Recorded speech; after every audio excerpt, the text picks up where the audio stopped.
What's going on, everybody? I am back to break down this 5-game NBA DFS slate on DraftKings and FanDuel. Excited to get into the breakdown. As always, giving you guys the top picks to get in that green cash line tonight on both sites. Before we do, quick reminder, if you do enjoy this content at any point in this video throughout, if you feel like I provide you with any value, if you're entertained at any of the above, hit that like button, subscribe to the channel, hit the notification bell so you don't miss any future content that I upload. And do not forget to stay tuned to the end of the video for my lock of the night, my fan favorite segment on the channel. Guy that I would be picking a lock in my lineups on both DraftKings and FanDuel. Lastly, don't forget about the sponsor of the program, Prize Picks. Sign up over there. I've been putting out daily videos for that as well. If you haven't seen today's video, go ahead and check that out on the channel. Giving out 5 picks of my favorite first look Prize Picks for today's slate. Use that promo code KJK DFS to receive a 100% instant match deposit up to $100. And if you're getting very serious about NBA DFS, both Prize Picks, DraftKings, FanDuel, all the above, I do offer premium packages over there on Patreon for all of the above. Patreon.com/KJK_DFS. Link below in the description. So, with all that being said, guys, let's get into it. Game by game breakdown as always. We got Indiana taking on Cleveland. First game on the slate as far as a total in this game. This game comes in right now with a 217 over-under. It's a 5.5 point spread in favor of the Cleveland Cavaliers. So expected to stay somewhat close, but expected to be pretty slow paced. And for that reason, my interest here might be somewhat limited. Domantas Sabonis listed as questionable, dealing with some protocol stuff. He's at a 9.8 price tag. That's obviously a very relevant piece of news. If he's in or out, will definitely impact the Indiana rotation, not only from a usage standpoint, also from a minutes standpoint. So that's some big news if he continues to be out.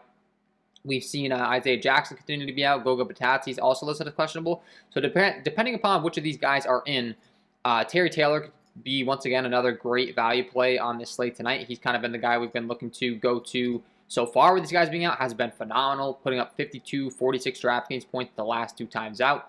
So, if those guys are out, once again, he becomes a great value play at a 5.5 price tag. If they're in, obviously, though, and he's not starting, things will definitely change up here. So keep your eyes on that injury status for these guys. Keep your eyes on the Indiana Pacers starting lineup. And then lastly, on the Cleveland side, you got, also Malcolm Brogdon is questionable for Indiana, so that could even throw even more into it. So there's a lot of different things we have to debate on here when it comes to the Indiana side. Running back on the Cleveland side, the biggest pieces of news are the Darius Garland and Lauri Markkanen news. Once again, listed as questionable. If Darius Garland's back, Brandon Goodwin no longer becomes a thing. Chetty Osman no longer has as much of a usage, so that's going to be very important whether we play Brandon Goodwin or not tonight. Lauri Markkanen, same thing can be said for him.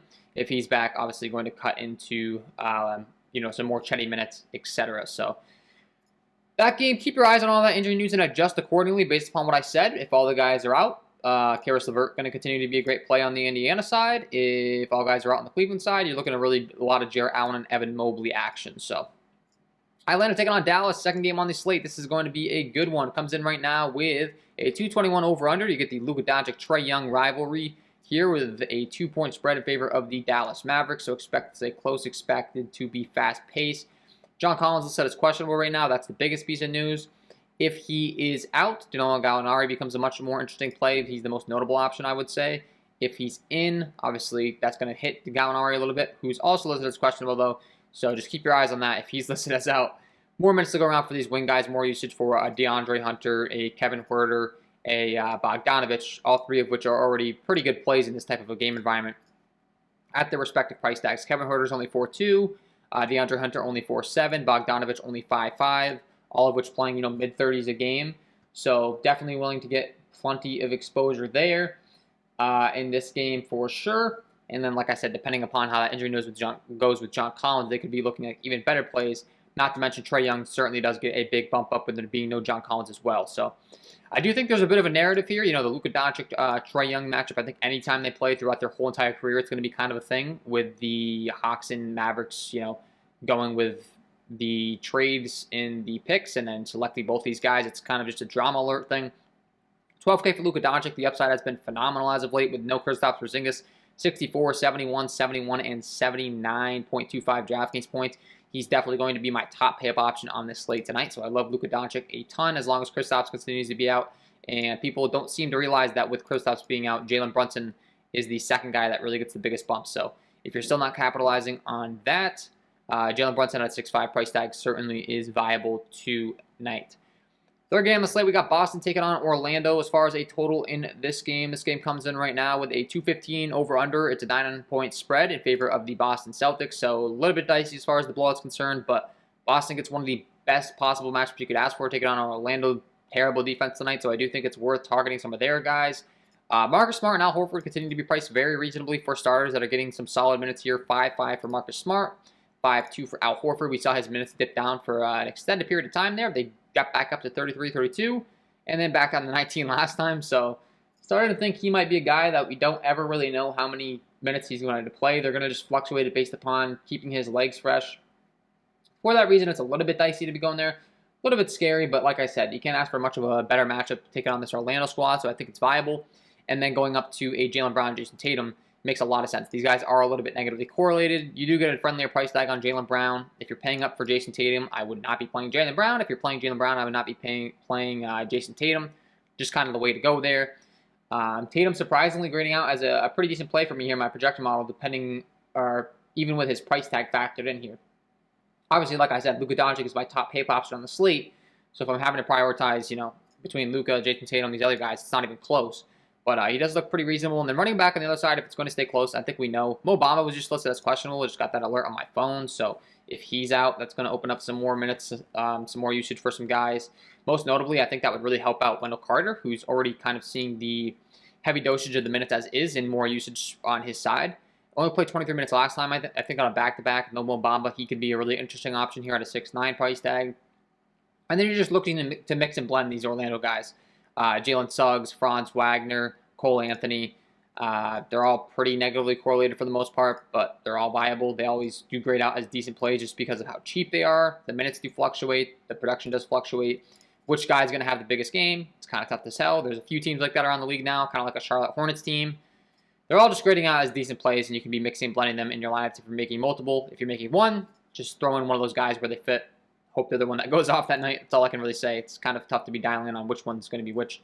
I think Carter gets the biggest bump if there's no Mo Bamba. So, New Orleans Pelicans taking on the Houston Rockets. Going to be the best game environment on the slate tonight. Comes in right now with a 229.5 over-under. It's a 5.5-point spread in favor of the New Orleans Pelicans. The Houston Rockets are bad defensively. The New Orleans Pelicans are bad defensively. And this one should be a fun one from a fantasy point production aspect.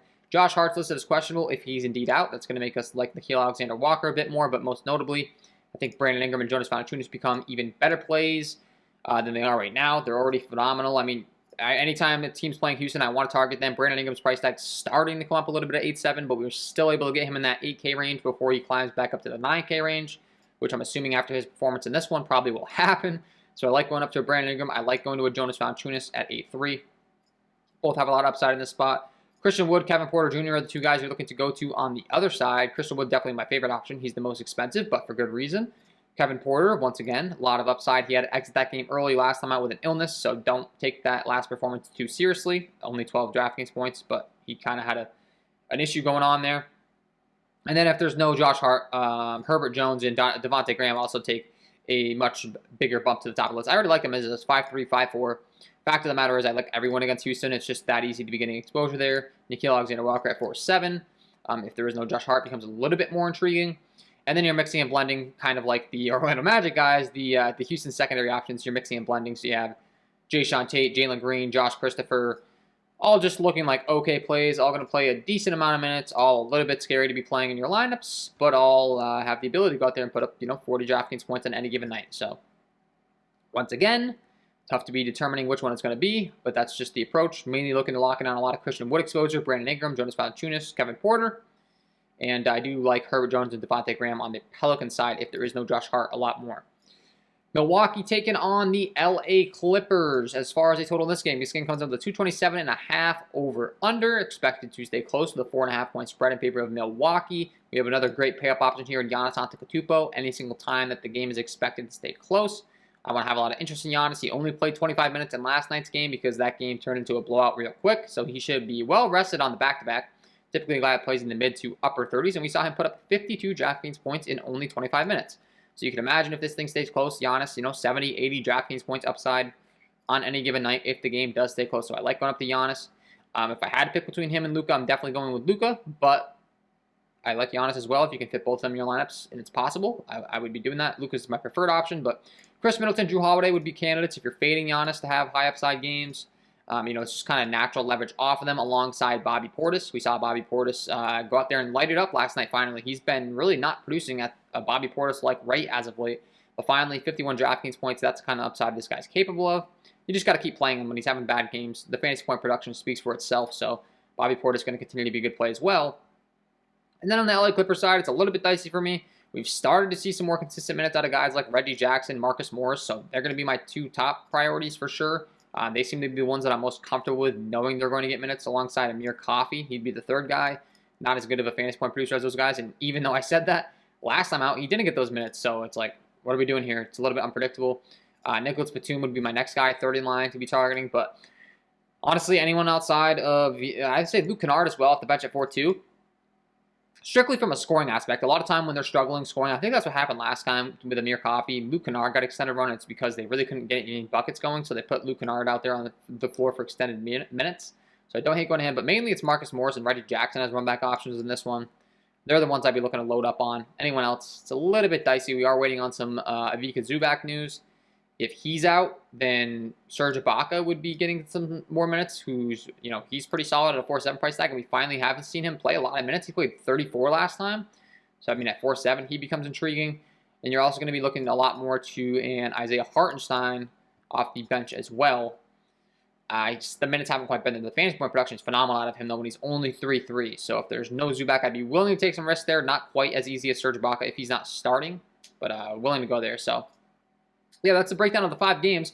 As always, got to go over here to FanDuel, review what we kind of went over, see some pricing discrepancies. We kind of went over what the slate's all about, what I'm looking to, but just to make sure there's no major pricing discrepancies, I always like to head over here. Luka Doncic still going to be my favorite pay-up option on the slate. He does have point guard and shooting guard eligibility over here. He's 11.6. I think he's going to be well worth it with the production he's been putting up, taking on this Atlanta Hawks team tonight. So I do love going to a Luka Doncic. It's a little bit more close over here on FanDuel, though, because you do get 3 points for blocks and steals. Giannis is scoring just a little bit better, and he is $200 cheaper.